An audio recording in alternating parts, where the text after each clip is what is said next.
Actually ఇప్పుడే Pushpa cinema చూసాను పోయా. ఫెంటాస్టిక్, మైండ్ బ్లోయింగ్, మాస్ అని చెప్తాం అనుకున్నాను భయ, కానీ చెప్పలేకపోతున్నా.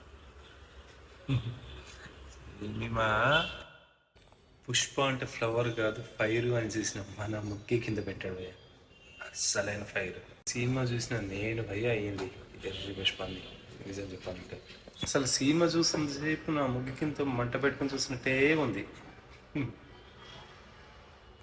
ప్రెషర్ కుక్కర్లో పప్పు ఎంత ఉడుతుందో లేదో నాకు తెలియదు, కానీ నేను మాత్రం సినిమా చూసినంతసేపు ఉడికిపోతూనే ఉన్నా భయ్య. పుష్ప 1లో షేర్ లెక్క ఉన్న మన షికావత్ సార్ని సిల్లీగా చేసేసారే. మన షికావత్ సార్ని చీప్ సంబర్లో చీప్ చట్నీ చేసి ఆఖరికి ఆయన ఉచ్చ కూడా పోయించారు భయ్య. వా భయ్య, వా అన్న వా. ఊర్లో మాత్రం మన షికావత్ సార్ని సైలెంట్గా సడన్గా సైడ్ చేసేసారు భయ్య. కూరలు కరివేపాకును తీసి పడేసినంత ఈజీగా మన షికావత్ సార్ ఈ క్లైమాక్స్ ముందే తీసి పడేశారు భయ్య. మొత్తానికి చెప్పాలంటే పుష్పంలో కింగ్లా చూపించిన మన షికావత్ సార్ని పుష్ప 2లో బొంగులా చూపించారే, సూపర్. ఇంకా చెప్పాలంటే మంగళం సీన్ క్యారెక్టర్ని మొత్తానికి మంగళం కొట్టేశారు. ఆడలేక మంగళం అన్నట్టే ఉంటుంది మన మంగళం సీన్ సార్ గారి క్యారెక్టర్ పుష్ప 2లో భయ్యా. దాక్షాయణి క్యారెక్టర్ మాత్రం దయా దాక్షిణ లేకుండా చెత్తబుట్టలు పడేశారు భయ్యా. చివరికి మన మంగళం సీను దాక్షాయణిలో దరిద్రం ఎలా ఉంటుందంటే ఆఖరి డ్రమ్ వెనకలు దాక్కోవాల్సి వస్తుంది. అది సినిమాలో మన సార్జించిన ప్రత్యేకత. మన జాలరెడ్డిపై జాలేసి ఆఖరికి ఎండింగ్లో 1 సెకండ్, కేవలం ఒక్క సెకండ్ కోసం లేపినారు భయ్య. రెడ్డి క్యారెక్టర్ అయితే చెక్కగాళ్ళకి సైలెంట్ చేసేసినారు భయ్య. ఏం టాలెంట్ అది. ఇంకా శ్రీవల్లి వచ్చిన ప్రతిసారి అమ్మ శ్రీవల్లి ఏందం తల్లి మాకి లొల్లి అన్నట్టే ఉంటుంది.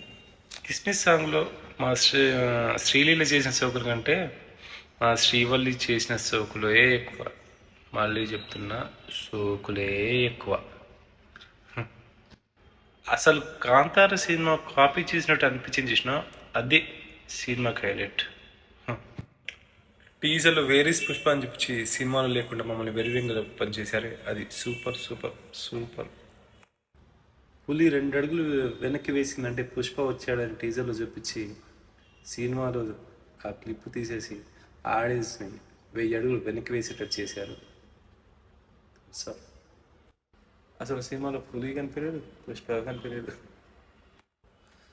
మొత్తానికి చెప్పాలంటే మా పుష్పరాజ్ని గుట్కా పుష్పరాజ్ని చేశారు మీరు.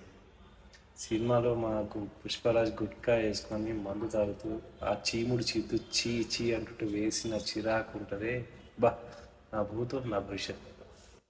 మా హీరో గుట్కా తింటే నాకు వామిటింగ్ వచ్చింది సార్. అయినా సరే మా హీరో ఎక్కడ తగ్గేదిలే, గుట్కాకి బ్రాండ్ అంబాసిడర్ మా సార్. ఒక మినిస్టరు కాబోయే ముఖ్యమంత్రికి ఉండే ఉత్స కూడా పోస్తాడు. ఏంటి ఉత్స? మా పుష్ప సార్, అది మా పుష్ప యాటిట్యూడ్.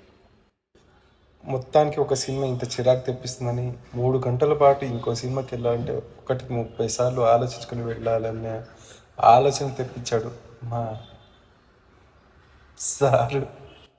బ్రాండ్ అంటే బట్టల్లో కాదు బతకడం ఉంటుందని గుట్కా వేసుకొని పెళ్ళం వాడితే సీఎం చీఫ్ని చాలా చీప్గా చేంజ్ చేసేసి ప్రూవ్ చేశాడు మా సార్. మా అన్న టైం బాగాలేకపోతే 2000 కోట్లు కొట్టలేవేమో, కానీ లేకపోతే మా అన్న టైం బాగుంటే మాత్రం మా అన్న తీసిన కళాఖండానికి 2000 లెక్క. మా అన్న తీసిన కళాఖండాన్ని చూశాక నా 2 జేబుల్లో చేతి పెట్టుకొని ఎక్కడికి వెళ్ళిపోతాడో నాకే తెలియదు.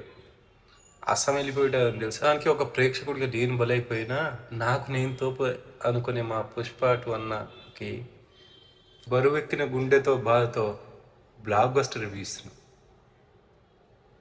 కొంతమంది మాత్రం 90 mm రాడ్ సినిమా తీసుకుంటే మా అన్న మాత్రం 900 mm రాడ్ సినిమా తీశాడు. అయినా సరే ఇంత మంచి రేటింగ్ ఇస్తున్నాం మా సౌహృదయాన్ని, మంచితనాన్ని అర్థం చేసుకోవాలి.